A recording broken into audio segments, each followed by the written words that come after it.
Hola a todos. Bienvenidos. Qué alegría volver a veros.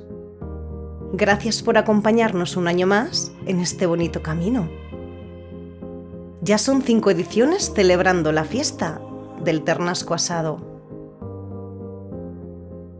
Y aunque unos la conozcáis muy bien y otros seáis más nuevos, lo que a todos os une aquí es vuestra pasión por este plato. Un plato heredado, que ha pasado de generación en generación, de mano en mano. Recetas hechas despacio, sin prisa, con ese tiempo que solo entiende el cariño.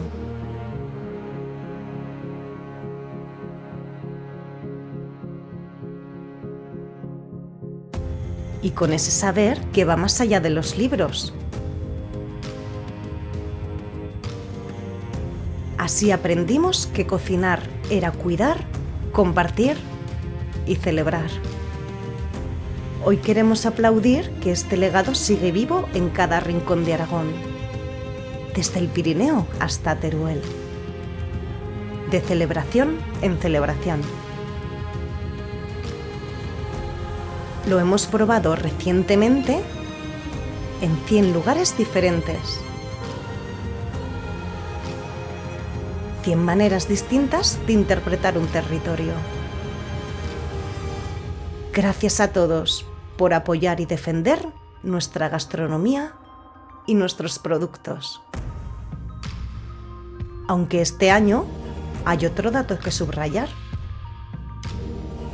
Nuestro ternasco asado ha salido fuera. Madrid, Asturias, Comunidad Valenciana, Cataluña. Gracias por abrir cada puerta, por encender vuestros hornos y por hacer vuestro algo tan nuestro. Aprovechando que estáis aquí, os pedimos que sigáis cuidando este legado, manteniendo viva la llama para que nunca caiga en el olvido. Y que un día, cuando alguien os pida un ternasco asado, le invitéis a viajar al pasado.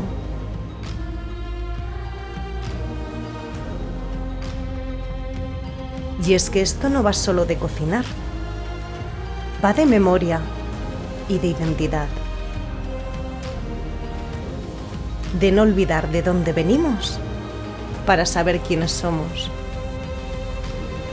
Gracias de corazón por dedicar vuestro tiempo a la cocina más tradicional, por vuestro apoyo incondicional y por ayudarnos año tras año a cumplir el sueño del ternasco asado.